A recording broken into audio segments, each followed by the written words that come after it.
Hey everybody, welcome back. Patty Ann here. I have a really quick video for you today. I wanted to show you how easy it is to use these silhouette pens in either your Cameo 3, your Cameo 4, or even your portrait. The pens come like this. Today for this one, I used this one that is called a glitter. I think it's a glitter. Let's see on the... Does it say metallic? Oh no, glitter. It's a glitter pen. The other ones are metallic ones. But now to use it in the Cameo 3, you won't need to have any kind of adapter from what I'm remembering when I used mine. In the Cameo 4, you'll need to have an adapter, as well as in the Portrait 3, you'll have to have an adapter just like this. The adapters come in a package, looks like this. Says Cameo 4, but you can also use it with your Portrait 3, and I use the blue one for both of those, and I use the same one when I use my quill pen, the We Are Memory Keepers quill pen. So all you do is open this with the little latch right there, and then stick this pen down in from the top down. There's a little ridge right here, and it gets caught right there on that little ridge as you go down in there. So it gets perfectly into place. Then you just snap that like that and it's ready to go. If this was the back of my machine, I would put it in like this, snap my thing shut, and I'll show you that in a few minutes and be on my way. So let's take this out of here for now so my pen does not dry out. And let me show you these couple samples that I have here. The first one I did with this black, and it is not with sparkly or glitter pen, it's just with a metallic pen, and I think it turned out pretty nicely. This next one I have to show you, I did do this one with the glitter pen. You may not be able to see it well, but hopefully I'll be able to take a picture at the end to show you. And then the final one is the card that I made, and it is also done with the glitter pen. And I think it turned out really nice. Could do something like this for Valentine's Day, or you could make it say anything you want to around here. I'm going to show you how to put the text around here and where to find this image. So follow me to my desktop and let's get started. Okay, so I got this a really sweet Valentine mandala on Creative Fabrica. I'm not sure how much it is because I have a subscription there, a monthly one that I use for a ton of different things. So it doesn't show me the prices anymore because I can download anything and everything, as many as I want, for that single price. But anyway, if you want to get this, I'll have the link for it for you down below. If you want to get a subscription to Creative Fabrica, I highly recommend it. Anyway, this is the one I used. So all I did was I said download. And I'll do this again for you just to show you, although I've already done it. Right here it gets downloaded, and I would click on it to open it. And notice it says extract all right here, which means that these are all zipped up and I can't use them. So I would extract them all, leave this like this, and I like this box to be clicked to show the extracted files when it's complete. So I'll just say extract, and there are my files. So I don't need to worry about that anymore. What I can do now is this. I will open up Silhouette, and I'm going to go to, well, let me show you the one I've already done. Let's see, is it here still? Okay, there's one that I did, and this one must be one that I was going to do. All right, so let's just open up a new window here, and I'm going to go to File and Merge. Or I could have simply gone to File and Open. Now, what I like to do in this case, right here, there's two different ways you can bring this in. You can either, well, three actually. You can bring it in as a PNG file, an SVG, or a JPEG file. And to be quite honest with you, the way that I brought mine in was as a JPEG file. And you can experiment with these and see the difference. I just like bringing it in as a JPEG, and I'll show you something I might like to do later on, if I have time. Like I said, I'm going to make this really quick. So here it is. It comes in as a JPEG file, and it comes in rather large. So I'm going to click this arrow up here and click on it. And then with the locked, I'm going to change its height to 4 inches and hit enter. And then I'm going to, with that still selected, just bring it to the center of my mat. Okay, so now the next thing that I want to do is I want to go ahead and trace this, because as you'll notice, there's a box around it. So I am going to come over here and trace it, select the trace area and just trace it. That's not a very good trace. As you'll notice, some of these lines don't look like they're complete.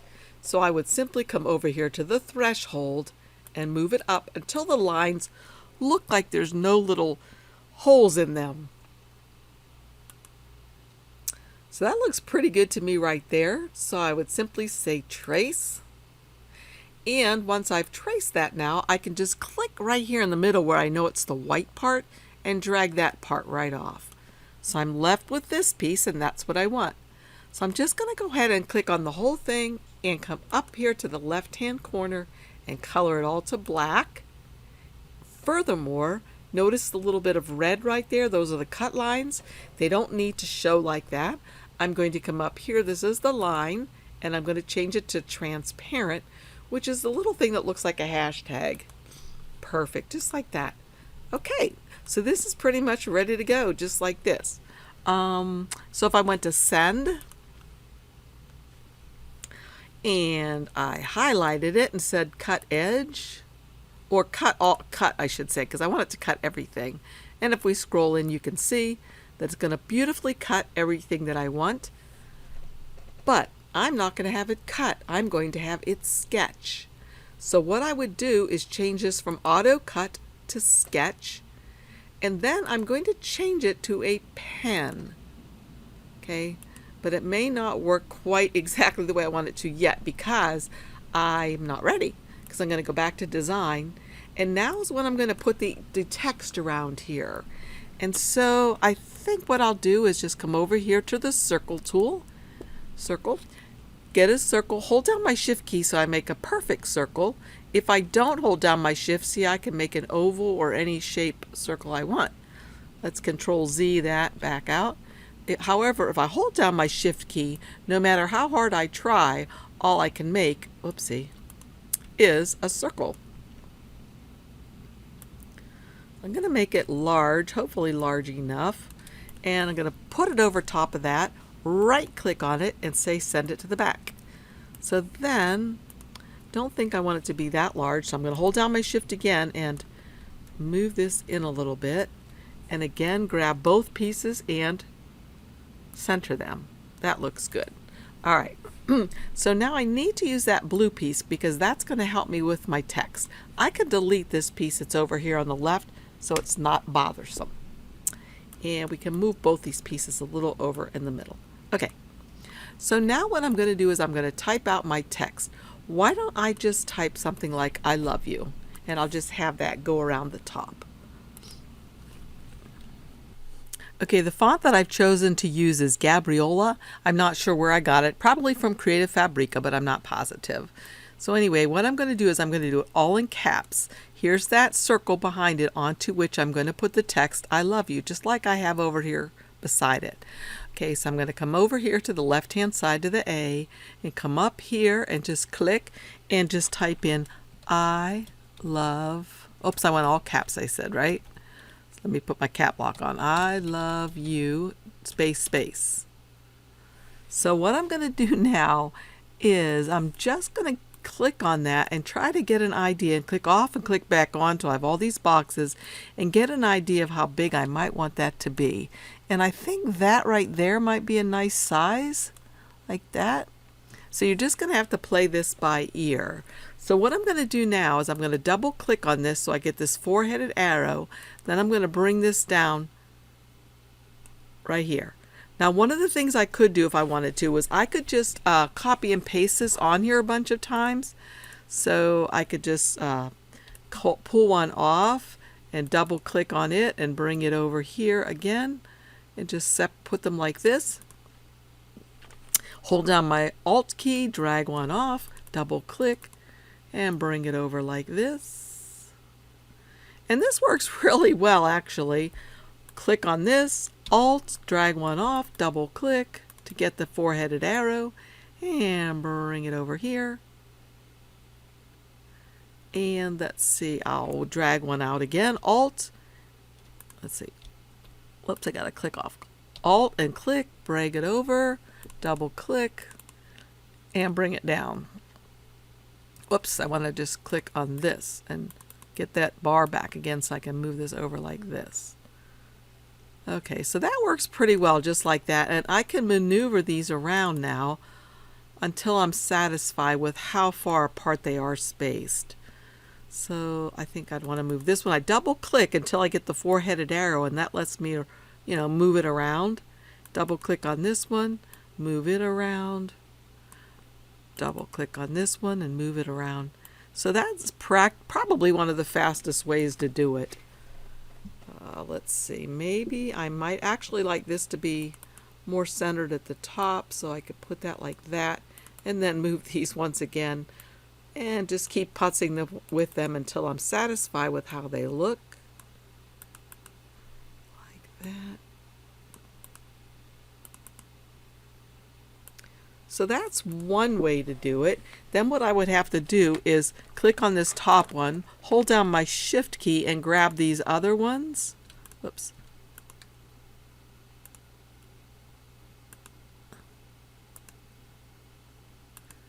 And then go Object, Convert to Path, and then that will allow me to move this out, and then this would be in here by itself. Now the only thing I didn't do that I wish I had done was, let's move this out a little bit, maybe squish these in a little closer so they're a little closer to my figure that I have. Okay, so that's the last thing that I would do, so I can get rid of this, and I'm going to keep this so I remember what font I use, and I can group all this together, and I can make it all black, and then I could say send. And I'm going to show you that even if you do not have a pen from Silhouette or a Cricut pen, if you have the adapters, you can use that. So I'm going to show you that next. But before I do that, I want to do one more thing. I accidentally went ahead and got rid of my circle. So I could actually, I say actually a lot, but I can just draw another one. So come over here and get the circle tool, hold down my shift so it's a total circle, and do that. Right click and say send it to the back, and now what I'd want to do is center this and my circle and center those like that. Make my circle so that it's transparent by coming up here, and I like to change my line color since this is going to be something I'm going to cut separately. Let's see, to red, because I'm going to cut that, but I'm not going to cut these things. So let's go over here now to send and see what we have. Okay, we have this, which is the clearish color, which is the inside part, right? This black is that. And the red, of course, is what I'm going to cut. So the first two things that I'm going to want to do are these two black things, right? This one and this one. And so I'm not going to cut them. I'm going to have them be sketch. And I'm going to come over here and have this one be sketch. Okay, so then I'm going to put this on my mat, and I'd like you to come down here, and I'm going to show you the adapter I'm going to use this time for the Sharpie. Okay, again, as I had said earlier, if I was using the Cameo 4 or my Portrait 3 and a Silhouette pen, I would use this adapter set, and I would use the blue one. And again, all you do is stick it down in here until it clicks, and then put it in here where you've removed your blade, and then click this into place like that. Okay, but I'm not going to use a Silhouette pen, so I won't be using this particular adapter. If I'm going to use a Sharpie, and I am going to use a fine point, I think it's very fine point, what's it say? Permanent marker, ultra fine point. Okay, I'm going to use an ultra fine point marker. I need to have these. It says Cameo 4, but I can also use it with my Portrait 3 for my pen adapters. Okay, so I'm going to get out this big piece, the white big piece. Now it has this little cap on the end. Don't lose that little cap. You kind of need that.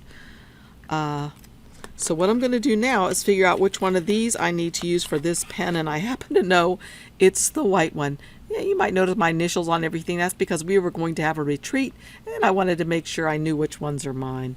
So you just stick this on here, and this is the one that fits. You'll notice if I try one of these other ones, this one's way too tight. It won't even go on. So this is the one that I need right there. So what I'm going to do now is put this into this adapter, right? And what this cap is used for is when you have this in here enough, you're going to touch that cap down in there, and then you're just going to twist this part into place, which is going to hold your pen perfectly in place. So my pen can't come in or come out. So now with this part facing the back, I'll just click this down into place like that. Don't lose this little piece. As I said, I like to keep it right in there for now. I wish it came with a better little container. I should probably purchase something at the dollar store instead of using this clippy. Anyway, so then what I would do next is just put my paper on my mat, which I've already done, and load it in here. And say so. Now I'm not crazy about this purple pen of mine because I think I've abused it a little bit, so its tip is a little bit crooked, so it doesn't make a perfect design, but you'll get the idea. So I'm going to say, make sure that everything's set properly. Cardstock plain sketch, cardstock plain sketch.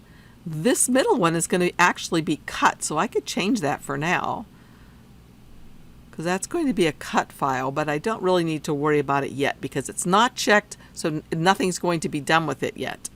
Okay, so we're going to go ahead and say send, because it's going to do these two things.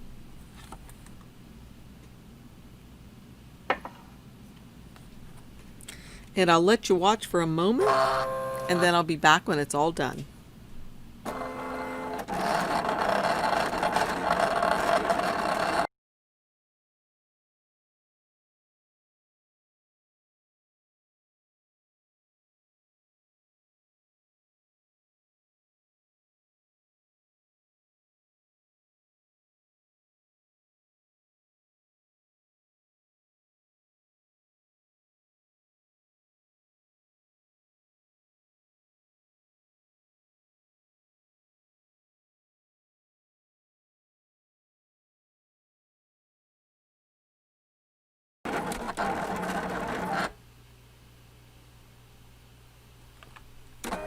Okay, look how beautifully that turned out. Isn't that cool?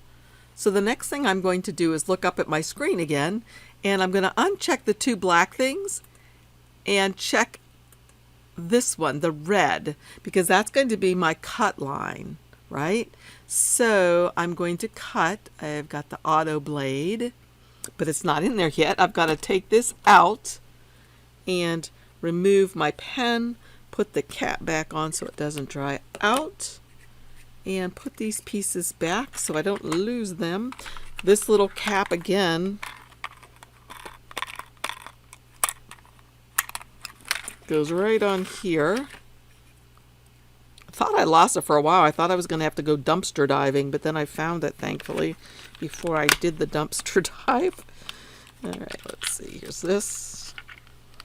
Like I said, I need to get a different little box to keep these in so I don't lose them, because all I use right now is this little clip to hold this stuff shut. So that's that. So now what I'm going to do is put my blade back in. Here it is. Simple to do. Just push it down in there and then push this till it clicks. And then hit send. I have it on cardstock plain. I think I'll make it on cardstock heavy textured, which is like what I like to do. And say send.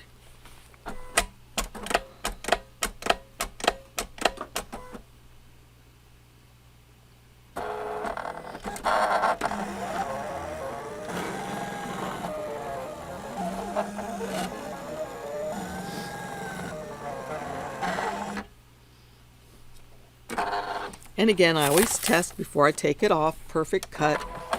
And look how beautifully that turned out. So I have 3 samples for you here. You can use more pens than a Sharpie, but I just wanted to show you the Sharpie and, you know, the little Cricut pens.